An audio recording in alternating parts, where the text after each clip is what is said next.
예, 오늘은 너무 많은 분들이 와주셔서 부담이 되는데 이렇게 많이 오셨어요. 안 보이세요? 네? 안 보이세요? 보험이 이상하지.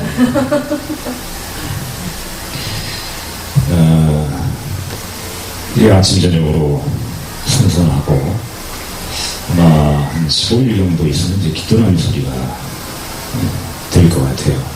완연한 가을인데 이 가을 중에서도 이 시간에는 아직 여름의 흔적이 남아있어서 굉장히 더운 때입니다. 물론 선풍기나 에어컨을 켜지 않는데도 덥지요? 안 더워요? 부처님의 가문수 같은 법문을 들으니까 더위가 싹 달아납니까? 벌써 오늘은 좀 많은 분들이 와 계시고 그러니까 좀 무거운 주제로 법문을 할게요. 불교는 무슨 종교라고 그러죠? 네? 불교. 마음의 종교? 깨달음의 종교라고 그러죠. 깨달음. 또 깨달아 가는 그 과정의 종교다. 깨달음이 과연 무엇인가? 깨달음은 지금 여러분들이 지금 앉아있는 이 상태예요. 눈으로 보면 다 보이는 상태. 눈으로 보면 뭐가 보입니까? 저 중앙에 앉아있으니까 제가 보이죠. 뒤에 이제 석가세존, 또 오늘 기도했는데 관세음보살님, 지장보살님 보이고, 여기 보면은 사물이 환하게 보이잖아요. 이게 이제 깨달은 상태. 그 깨우치지 못한 상태는 어떤 상태냐? 그러면 불 한번 꺼보세요, 여기 전부 다. 한번 꺼보세요.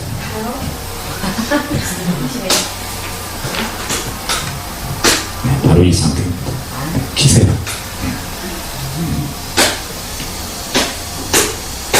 여기가 길을 잃고 동서남북을 몰라가지고 헤매고 있을 때, 그때 프레시를 쫙 치면 눈이 확 띄죠. 밤에 이제 아무것도 안 보여서 옆에 사람 누가 있는지 모를 때 형광등을 탁 키면 그냥 쫙 밝아지잖아요. 이런 상태가 깨달음의 상태. 간단하게 표현하면은 바로 이것이 깨달음이고 깨달음이 아닌 것이고, 결국에는 불교가 이제 깨달음의 종교다 그러면 깨달음이라는 그 자체, 그 용어 자체를 모르는 분이 있어요. 뭐가 그 깨달음인가?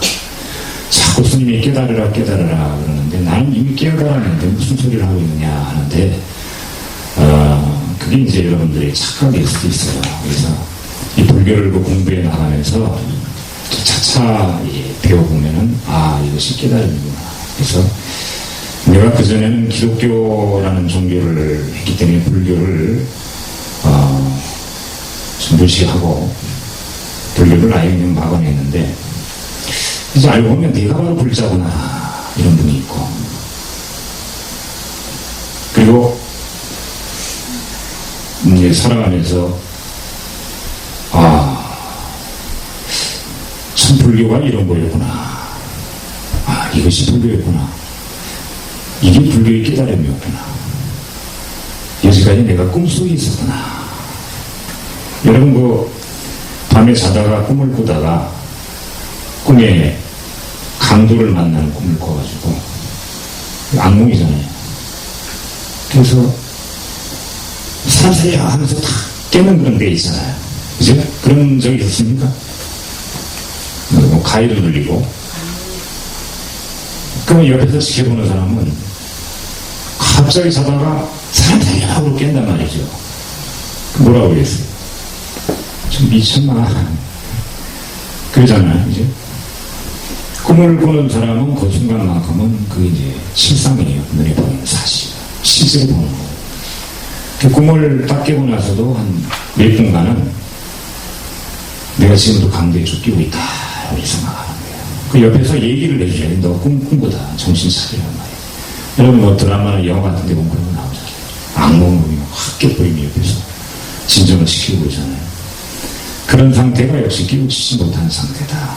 결국에는 깨달음이라는 것은 지혜가 있느냐 없느냐의 차이인데, 지식하고 지혜는 다르다고 했어요. 깨달음이라고 하는 것은 많이 배웠다고 깨우치는 것이 아니고, 못 배웠다고 해서 깨우치는 것이 아니고 남론에서 불구하고 학력이나 학벌이나 이런 걸 불구하고 누구나 다 이제 기회가 있는 것이 깨달음입니다. 그 깨달을 수 있는 그 지혜와 덕상을 자기가 가지고 있는데 이거를 못 볼 뿐이다.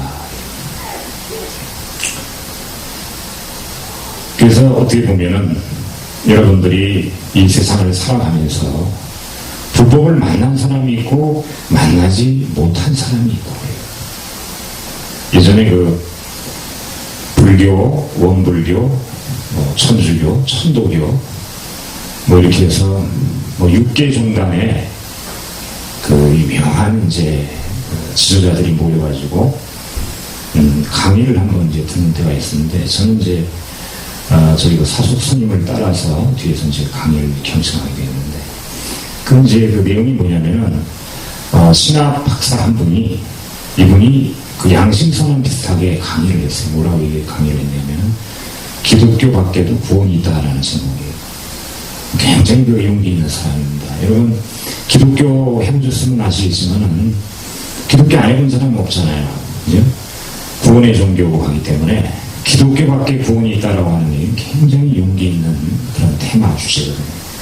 또 때마침 이제 그때 당시에 그 유명한 그 장로교 목사님이 그런 주장을 하다가 이제 파문을 나고 돌아가셔가지고 그래서 가지고 촉한 가운데 그 강의가 이제 이어졌어요. 그래서 그분이 30년 동안 그걸 연구했다고 해요. 구약하고 신약을 다 성경을 다 보고 그 연구해가지고 발표를 한 거예요. 2시간 동안. 그래서 수백 명의 그 사람들이 스님들만 한 7, 8명 되는 것 같고 각 그 정단에 이제 그 지도자들이 100명 정도 되고 또 일반 이제 제가 사도 대중들이 한 200명, 300명 이렇게 쫙 됐어요. 그래서 2시간 동안 강의를 다 한 거예요. 그 사람들이 막 기립박수 치고 난리 납니다. 근데 강의를 끝나고 탁 내려오시는데 저희 그 소송님 옆에 이제 그 강의하신 목사님이 앉아계셔서 제가 물어봤어요. 목사님, 그러면 목사님 하신 말씀이 지금 2시간 동안 하신 말씀이 기독교 외에도 구원이 있다라는 그 얘기죠? 예, 맞습니다. 그거 당연한 거 아닙니까? 당연한 거 아니에요. 그럼 이제 그때 당시에 다른 이제 종교 지도자들이나 이런 분들이 다 저를 쳐다보는 그 얘기를 다 했더니 속으로는 저런 얘기죠. 그거 당연한 걸 무슨 2시간 동안 강의를 합니까? 당연한 거 아닙니까? 그 얘기를 하고 좀 이따가 이제 제 주위로 가는 스님들이 목사님하고 7, 8분이 저한테 이제 와가지고 뭐라고 그러냐면 스님 참 대단한 질문 하셨습니다. 교수님께서 아니 그 당연한 거를 2시간 동안 얘기를 하고 30년 동안 연구를 하냐. 근데 그분 입장에서는 굉장히 용기 있는 그런 마음으로 그거를 발표를 하는 겁니다. 파문을 당합니다. 그 기독교에서. 파문을 각오하고 세계적으로 유명한 신학자가 그런 얘기를 하고 굉장히 용기 있는. 거기다 대고 저도 용기 있게 얘기했죠. 그럼 뭐 당연한 걸 얘기하느냐. 물론 제가 그분 얘기를 소위 이제 반박하거나 시비를 걸려고 본 건 아니다. 깨달음에 대한 것은 모르는 경우, 그런 경우에는 어느 한 틀에 갇히게 됩니다. 그래서 여러분, 그 예배당에 가면은, 천주교나 기독교는 총 치잖아요. 안에서 이렇게 달랑달랑, 그 안에 소리가 나. 불교는 어때요, 총을? 바깥에 치죠. 동종이라고 해요, 바깥에서. 확 하고 치죠. 그게 이제 불교에서는 지옥까지 보준다고 그러거든요. 그래서, 최근 들어서 이제 그 종단의 그 교리가 서서히 이제 지금 쇠퇴되고 하는 이유가 있는 거예요. 어느 한 틀에 딱 갇히게 되면 여러분이 깨달음 볼 수가 없어. 이것은 마치 다른 사람 환한 대낮에 이게 돌아다니는 자기가 밤길을 가는 거나 마찬가지고, 아까 불을 껐잖아요. 깨우치지 못한 그런 상태. 깨달음이라고 하는 것은 바르게 본다는 거고, 실상을 본다는 거고, 있는 그대로 보는 거예요. 이거를 여러분 뭐라고 하냐면 조견이라고 합니다. 불교에. 신조견 오온개공. 반야신경 했잖아요. 그냥 보는 것이 아니고, 우리가 본다라는 것은 볼견자를 쓰잖아요. 근데 이 조견은 비추어 보는 거예요. 가만히 앉아서 여러분 지혜로 보면은 있는 그대로 보입니다. 사물을 보더라도 어떤 욕망이나 번뇌나 이런 고뇌 있게 보는 것이 아니고 있는 그대로 순수하게 보는 거죠. 이게 불자의 마음이고 이것이 불교의 깨우침이 하나입니다. 누가 이제 얘기를 해도 여러분 말에 뼈가 있다고 그러잖아요. 언중유골이라고 하잖아요. 그죠? 자기가 생각해도 거울을 보면은 잘생긴 얼굴이 아닌데 어떤 분이 미인이십니다 그러면 그 사람 기분 좋겠어요? 하긴 티가 나요. 기분 나쁘잖아요. 그죠? 어느 정도 이제 대충 뭐 귀엽게 생겼다 이 정도 이쁘다 하는 정도의 미인입니다 그러면 기쁘잖아요. 그죠? 그런데 자기가 봐도 굉장히 못생긴데 누가 이쁘다 그러면 화를 낸단 말이죠.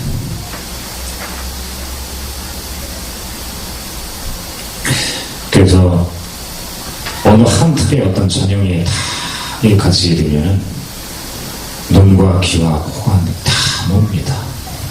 그래서 이 우리 불자는 실상을 볼 줄 알아야 돼요. 있는 그대로, 진리 그대로. 여러분들이 눈에 보이는 그 세계를 이 삼라만생을 그대로 볼 수 있는 것을 이걸 바로 열반이라고 합니다. 열반. 생사열반 상공하. 화엄경에 나오는데 고통이 사라지고 속박이 없고 자유로운 상태예요. 이 상태가 지속되는 것이 역시 깨달음입니다. 제가 얼마 전에 그 버스를 한번 탄 적이 있는데 우리 그 숙녀들은 버스 탈 일이 별로 없어요. 왜냐하면 특히 포교사 같은 경우는 절을 지키고 포교를 해야 되니까 나가지도 못합니다. 지금도 저는 자동차 주차 잘 못해요. 다 도저히 안 하니까. 절 아니면 뭐 시장 뭐 천도제 같은 건 잘 봐야 되니까. 운전은 잘해요 제가. 운전은 참 잘하는데 주차를 못해. 그래서 계속 앞으로만 주차하는 거예요. 뒤로 주차하다가 이제 막 걸릴까봐. 그죠?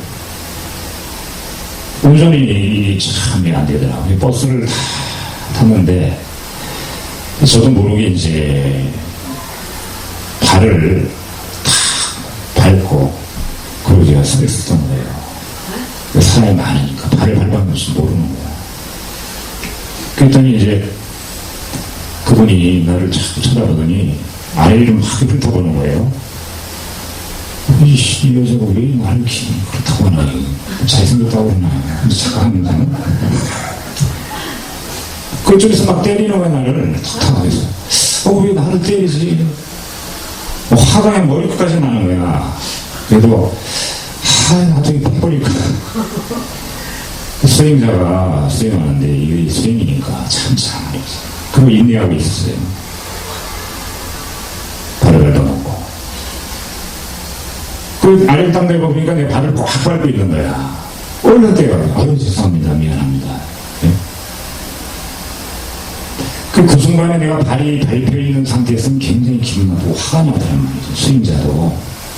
그 상태가 깨우치 못한 상태. 몰랐으니까. 근데 발을 딱 띄고 미안하다고 사과하는 순간에 제가 미안한 감정이 싹 하고 사라지는 거예요. 깨우친 거예요. 한순간에. 근데 미안하잖아요. 발을 밟고 났으니까. 그래가지고 이제 도련이 또 같이 내리게 됐어요. 그래서 제가 이 기회에 포교를 좀 해보자. 따라갔어요. 저 아가씨, 예. 불자 같으면 보살이 그럴 거 아니에요. 근데 불교인지 뭔지 모르잖아요. 그래서 사과할 겸 이게 포교를 하자. 그래서 아가씨, 아까는 죄송했습니다. 제가 승려인데 저기 어느 절이 있는데 그 자리에 한번 오시면은 제가 경전책도 드리고 그리고 이 단주 같은 것도 좀 드리고 불교에 대해서 제가 좀 알려드리려고 하니까 사과의 마음으로 말씀드리니까 시간 나시면은 바꾸십시오. 그랬더니 보살님이 하나님, 어떤 걸로 할게요? 저는 크리스찬입니다. 그 불교신도 같으면은 그 순간에 과연 어떻게 했을까 이런 생각 들고, 또 한편으로는 발버둥 불치를 밟아야 되는데 기독교인의 발로 가지고, 예. 참 마음이 좀 그렇더라고 말이죠. 그래서 이 깨달음의 그 경지라고 하는 것은 상당히 어떻게 보면 어렵습니다. 깨달아가는 그 과정이기 때문에 완전히 깨달았다고 하더라도 돈오돈수, 돈오전수라는 그런 얘기 있잖아요.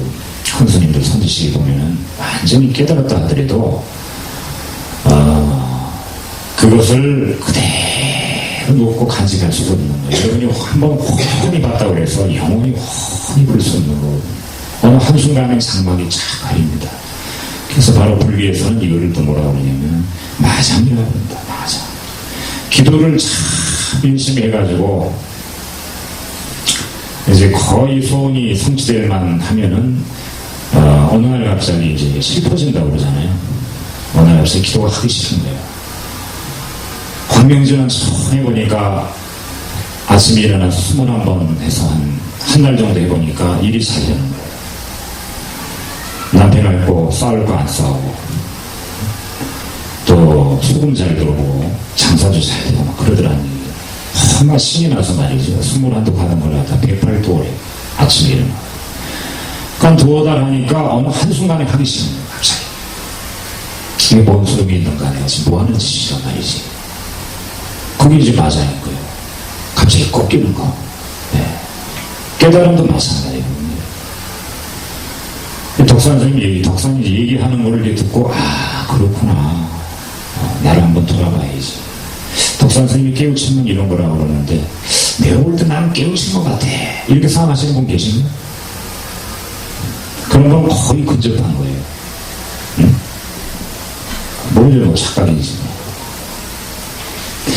여러분, 살아가면서 눈치 많이 보죠? 눈치. 응? 어디 놀러 가야 되는데 하면서 눈치 보고, 회사 다니면 놀러 가기 쉽지가 않잖아요. 휴가 내서 남자가 하나 생겼는데 새롭게 기존의 남자 눈치 봐요. 뭘 하나 사야 되는데 비싸니까 이제 남편 눈치 봐야 되고, 그죠? 눈치를 보게 돼 있어요. 그럼 여러분들이 지금 이 앉아있는 이 나이대로 딱 그 기준으로 해서 지금도 눈치 보는 분 계시죠? 어렸을 때보다 지금이 어떻습니까? 지금이 더 보는 것 같아, 눈치를. 그죠? 눈치 더 보죠? 자식 눈치, 이게 좀 문제 같아요. 예. 특히 이제 그 티네이저를 자녀를 둔 가정이 있잖아요. 17, 16. 그때 한참 사춘기 지나가지고 예민할 때잖아요. 그리고 고3 수험생을 둔 어머니. 요즘 그 수능기도 아침마다 이렇게 용사에서 하신다면, 그러면 눈치 많이 봅니다. 내가 한마디 잘못해가지고 얘가 좀 예민하게 생각해서 시험을 망친 것도나. 그리고 또 요즘은 그 스마트 시대다 보니까 스마트폰을 가지고 많이 하죠. 그때 쓰면 큰일 난다고 그래요. 한참 오락에 열심히 열중하고 있는, 무슨 게임에 열중하고 있는 자식한테 뭐 하지마 하고 강요적으로 하면은 순간이 몰입했다가 폭력적인 이런 게 나와가지고, 얼마 전에 그 신문지상에 나오잖아요. 참 말하기 그거한데 부모를 목해놔. 심지어는 부모를 사망케 해가지고, 또 저는 인터넷 뉴스본이 나오더라고요. 판사가 울면서 판결을 냈다는 말. 실형을 선고를 하면서. 그죠? 그 눈치도 이렇게 보게 되는 거예요. 그리고 여러분, 지금 이 앉아있는 이 나이를 기준으로 해서 번뇌와 고민이 옛날보다 적어졌어요? 많아졌어요? 어때요? 적어졌어요? 많아졌어요? 많아졌다는 것이 지금 맞네요, 의견이. 일이 잘못된 거예요. 적어져 없어져야 되는 거예요. 많아졌다고 그러면 이거 거꾸로 사는 거예요. 옛날에 비해서 어떻습니까? 고등학교, 중학교 다닐 때부터 친구 어때요? 잘 살죠. 잘 먹고, 잘 입고. 그죠? 그때는 어때요? 텔레비는 흑백이었죠. 지금 어때요? 칼라죠. 멀티미디어가 발달하고. 그런데도 고민하고 번뇌는 많아진 거거든. 그건 잘못된 거다. 깨달음의 종교 불교를 할 때는 서서히 나아져야 되고. 근데 그 반대가 되기 때문에 어떻게 보면은 여러분들이 비례를 이제 비교를 해볼 적에 비례해 볼 때 꼭 잘 살고 잘 먹고 이렇게 하는 것만이 진짜 행복의 척도는 아니고, 그래서 여러분들이 그렇게 원하는 소원 성취의 척도는 아니다.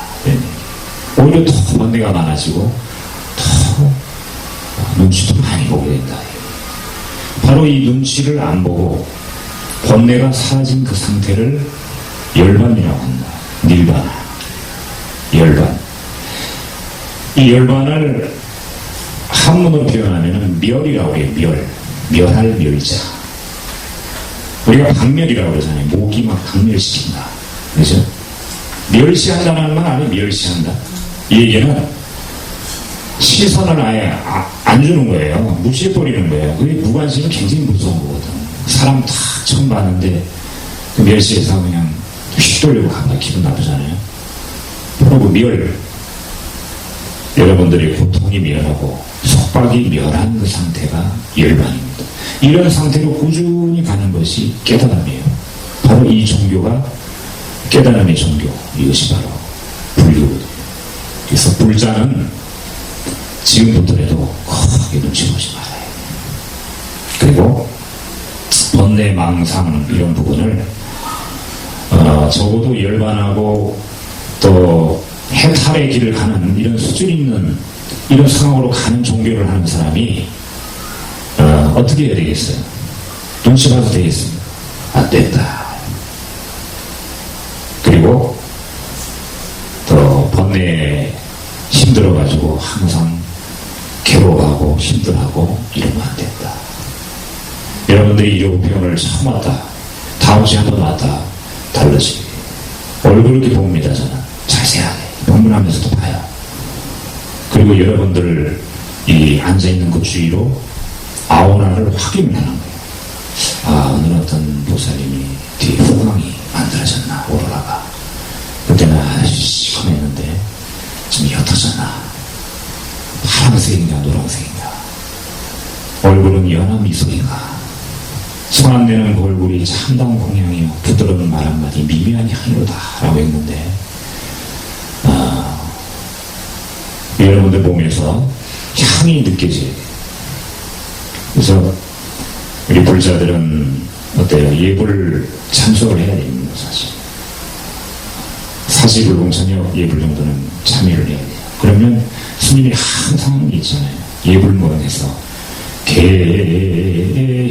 그러잖아요. 개를 많이 지어서 향이 나고. 그래서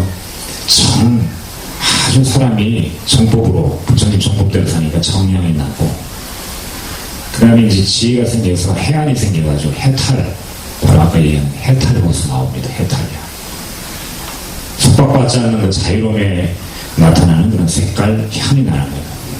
그 자유로움이 되니까 주변 사람들이 물르잖아요. 남편, 자식 벌써 물르잖아요. 이것도 물르고. 해탈을 지게냐. 자기뿐만 아니라 남도 이끌어줄 수 있는 그런 자의타의 같은 원력고지 이렇게 나온단 말이죠. 그래서 이 깨달음의 종교, 불교를 하는 사람은 그런 경지를 공부하는 사람이니까 첫 번째 없애야 될 부분들이 번뇌요, 망상이고, 그리고 두 번째는 집착인데, 여러분들이 이런 것들을 내려놓을 수 있는 그런 경지가 어디서 나오느냐. 이런 법문을 들어가지고 나는 깨우쳤다 해가지고 한순간에 달라지는 것이 아니고 이것을 그대로 좀 유지를 해줘야 되는 거거든요. 그러기 위해서 어때요? 아까 얘기한 대로 마장이 꼭 든다고 그랬죠. 자다가 넘어진다고 그랬잖아요. 그래서 기도가 수반이 돼야 되는 거예요. 기도 중에서 여러분들이 가장 손쉽게 경제적인 거 생각하고, 또 이제 몸이 좀 불편하신 분도 있잖아요. 몸무게가 좀 많이 나간다든가, 다리가 불편하다든가, 이런 분들은 진원 스님을 하죠. 진원. 진원이 굉장히 많습니다. 그 많은 진원을 다 어떻게 합니까? 고르다가 시간 다 보내버려요. 그러니까 제가 이제 딱 정해준다 그러면은 아침에는 광명진원해라. 광명진원.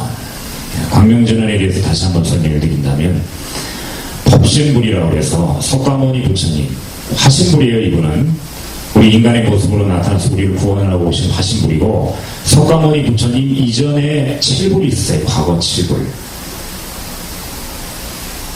그때의 부처님은 이런 형상으로 이렇게 만들어 놓지를 않았다. 왜냐하면 진리 자체는 눈에 안 보이는 거니까. 원래의 그 원석이다. 다이아몬드로 치면은 가공이 안 된 그 원석. 또 이제 액체로 치면은 액기스타. 비유가 뭐 될지 모르겠습니다. 비유가. 법신불이다. 본체다. 본체. 여러분 컴퓨터가 이제 모니터를 통해서 나오잖아요. 마우스를 통해서 움직이고. 모니터를 통해서 이제 그 화면이 나오는 이유는 하드웨어 본체가 없으면 못 나온단 말이죠. 불교의 본 바탕이다. 이 분의 바로 이름이 비로자나 부처님이라고 해요. 이 비로자나 부처님이 주시는 가피, 은총, 광명을 내가 내 몸으로 받아서 그대로 에너지원으로 흡수를 하겠다. 그런 내용이 광명진원이에요. 마모카 바이로 차나 마무트라 마니 바드마스 마라 브라바르 타야후 이거예요. 어떤 분은 이제 저에게 이제 그 인터넷으로 스님 이거 저 소리내서 하지 않고 그냥 듣던가 아니면 입만 이렇게 움직여가지고 조용히 하면 안 되겠습니까? 버스를 타서 할 수 있고 잠자다가도 할 수 있고 여행 못해서 목욕하다가도 할 수 있고 안 하는 게 문제죠. 얼마든지 하세요. 21번, 108번, 17번 자기 근기에 맞게끔 난 이 정도면 되겠다. 진원 수행을 많이 하시고 오만이 반며 이 우주의 모든 그 길을 내 몸으로 받겠다는 것이고, 특히 관세음보살님의 그 위신력으로 우리의 고통을 씻어내겠다 하는 진원이 오만이 반며이에요. 오만이 반며. 그리고 간단하게 여러분들이 아는 소원성치는 오마무카 살바드라 사다야시게 참해지는 옴살바 못자고지 사다야사바 참해지는. 여러분들이 일을 하다가 잘 되다가 안 되는 거는 맞아요 말이죠. 아예 처음부터 안 되는 거 있어요. 이거는 왜 안 되냐면 여러분들 업장이 무거워서예요. 업이. 스님 저는 법 없이 살았는데요 이렇게 얘기하시는 분이 있어요. 그러나 전생의 업이라는 게 있어요. 전생의 업 때문에 여러분이 지금 현존을 하는 거거든요. 전생의 업을 받았기 때문에 인간 세계에 와 있는 거예요. 불교에서 볼 때 윤회설에 의해서. 그러니까 여러분들이 업이 두꺼울 때는 업장진원이라고 있어요. 업장진원, 업소멸진원이라고. 그 여러분들이 지금은 이 불교가 대중화돼서 신라나 불교 천년병이 됐잖아요. 검색창에 찾아와도 그냥 나와요. 업소멸진원인 거. 그 업장을 소멸을 하고 그때는 기도를 해야 되고, 제일 무거운 업이 무슨 업이라고 했죠? 구업이라고 했죠. 그래서 기도할 때 참수경을 하는 거예요. 수리수리 마수리 수수리사 이런 그 진원들을 여러분들이 많이 하시면은 여러분들이 지금 담았던 마음속에 담았던 요 지혜가 그대로 움직이지 않고 동요하지 않고 부동심으로 마음속에 차이납니다. 일이 되면 말이죠. 이 부동심이 이 안에 있었던 번뇌, 욕망, 시기, 질투, 탐냄, 허영, 거짓 이런 것들을 끄집어냅니다. 한꺼번에 다 끄집어지지 않아요. 한 3% 정도 끄집어내죠. 끄집어내는 동시에 뭐라고 그랬어요? 찰나가피. 순간적으로 들어가는 가피. 이게 들어갑니다. 부처님의 가피가 여러분 2%만 들어가도 대단해져요. 2%만 들어가도. 어떤 분은 30% 들어가면 로또 당첨되겠네요. 그러는데 로또를 여러분 10억 당첨되면 그 10억 원으로 그걸로 끝납니다. 다시 문이 안 와요. 불자는 절대 그런 허황된 거, 복권 당첨이라든가 주식이라든가 이런 건 좀 멀리 했으면 좋겠어요. 그래서 여러분들이 이 불교의 원리를 제가 본문 때 한 가지 정도는 말씀을 드릴 테니까 깨우치는 그 과정에서 이런 것들을 좀 수반해가지고 불자로서 자신 안에 색깔도 갖고 향도 갖고 자긍심을 갖자. 적어도 우리는 눈에 보이는 세계가 아니고 눈에 안 보이는 이 영적인 고차원적인 세계를 공부하는 불자니까. 그리고 내가 진짜 불자다라고 하는 것은 부처님의 또 증명이 하나 있어야 돼요. 네, 그 증명을 뭐라고 그러냐면 수계라고 합니다. 수계. 내가 한번 다짐해 본다는 얘기예요. 부처님 전에. 내가 못 지킬 정정, 내가 서서 받고 앉아서 팔지정정 내가 부처님의 가르침을 한번 따라보겠다. 예전에는 10개라고 해서 10가지를 줬어요. 10가지를. 근데 지금은 5가지입니다. 그 5가지 5개. 살인하지 마라. 또 남의 거 훔치지 마라. 또 이웃의 사람을 탐하지 마라. 뭐 이런 식으로 해서 5가지 계율을 주는데 그 5개를 여러분들에게 드리고 불교의 이름을 지어줍니다. 이걸 이제 수계식이라고 하고 또 본명을 지어준다. 그래서 수계법회 이렇게 타이틀을 정해서 10월 3일 용사 1주년 되는 1000번 1주년 되는 그 행사날 개천절날 여러분에게 계율을 줍니다. 그래서 불명을 받게 되면 어떤 일이냐면 부처님이 증명이 했기 때문에 아주 여러분들이 난지하게 생각하는 그런 소원 하나가 갑자기 또 이루어집니다. 제가 뭐라고 그랬어요? 부처님은 여러분들에게 다 소원 성취를 들어준다. 내가 받아들이는 그 자질이 부족해서 내가 받을 수 있는 그 부처님 나라가 들어올 수 있는 가피가 들어올 수 있는 그 자리를 못 마련했기 때문에 그거를 못 받았는데 이제 부처님이 증명하는 불명을 하나 받아서 연하시민이 공덕시민이 뭐 대도행인이 보리시민이 이런 불교 이름을 받아서 내가 불자로서 증명을 받았기 때문에 이때 여러분들이 아상이라고 하는 내가 나라고 하는 그게 이제 떨어져 나와서 가피가 들어가는 그런 원리입니다. 아주 이 불교가 과학적인 거예요. 옛날 그 보살들이 그런 얘기를 해요. 깨우치지 못할 때는 나만 보인다. 깨우치고 나니까 내 옆에 다른 사람 또 그 수만 수백 수조 수경의 사람들이 다 보이더라는 얘기예요. 미물들이 다 보인다. 그냥 이 세상에 지구만 존재하는 줄 알았는데 갤럭시라고 하는 은하계가 있어서 은하계에서 우리 지구를 보면은 사막의 모래알보다 작게 보이는 겁니다. 그 안에 또 중생들이 있잖아요. 그래서 여러분들이 이 깨우침의 종교 불교를 하면서 수계는 꼭 받으시기 바랍니다. 한번 받았던 분도 10번까지는 받으면 좋다. 10월 3일 안내를 드리면서 오늘 본문은 여기서 마치도록 하겠습니다. 성불하세요.